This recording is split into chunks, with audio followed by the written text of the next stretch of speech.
Bonjour, nous allons attaquer un nouveau thème, celui du corps humain et de la santé. On s'intéressera plus particulièrement à la reproduction humaine.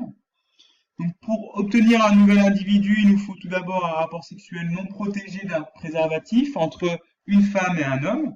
L'homme va libérer ses spermatozoïdes dans le vagin de la femme et puis par la suite, on a un spermatozoïde qui va rencontrer un ovule. Ça formera un embryon qui va se développer au cours des 9 mois de grossesse. Nous avons pour objectif d'expliquer le rôle des spermatozoïdes et des ovules dans la formation de ce nouvel individu.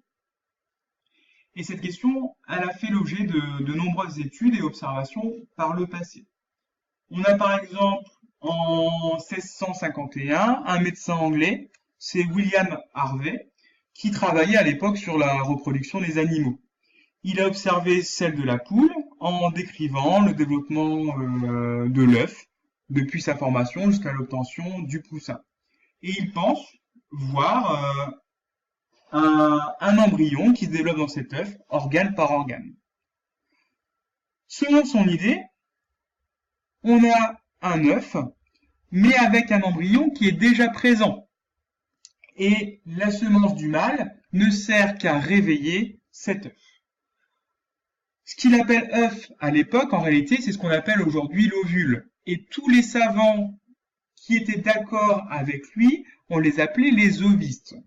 Ils avaient donc une théorie selon laquelle il y avait un rôle plus important de la mère, avec un embryon déjà formé dans l'œuf, donc dans l'ovule, et que la semence du mâle ne fait que réveiller cet œuf. Un peu plus tard, en 1677, on a un Hollandais, c'est Van Leeuwenhoek, qui a inventé un microscope beaucoup plus performant, ce qui lui a permis d'observer le sperme.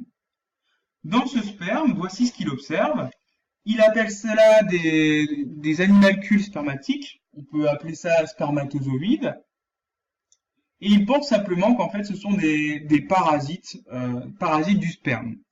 Et ce n'est que plus tard, en 1694, on a Nicolas Hartsoeker, qui travaillait avec Van Leeuwenhoek, qui croit distinguer dans ces spermatozoïdes un homme miniature, ici, et tous les savants qui pensaient également comme Hartsoeker que l'homme avait un rôle primordial dans la reproduction, les appelaient des animalculistes. Ce qui a donné cette théorie, on a un rôle plus important du père, on a déjà un embryon qui est préformé dans le spermatozoïde, et l'ovule, en fait, il apporte uniquement de la nourriture pour le mouvement, le développement du futur nouveau-né. Mais qui avait raison alors? Puisqu'à l'époque, d'une part, on avait les ovistes avec William Harvey, d'autre part, les animalculistes avec Hartsoeker. C'est une question à laquelle nous répondrons en classe. Pour ceux qui en ressentent le besoin, vous avez une fiche méthode sur l'utilisation du microscope via Pronote. En attendant, vous pouvez vérifier que vous avez bien compris cette capsule en répondant au quiz disponible sur la feuille de route.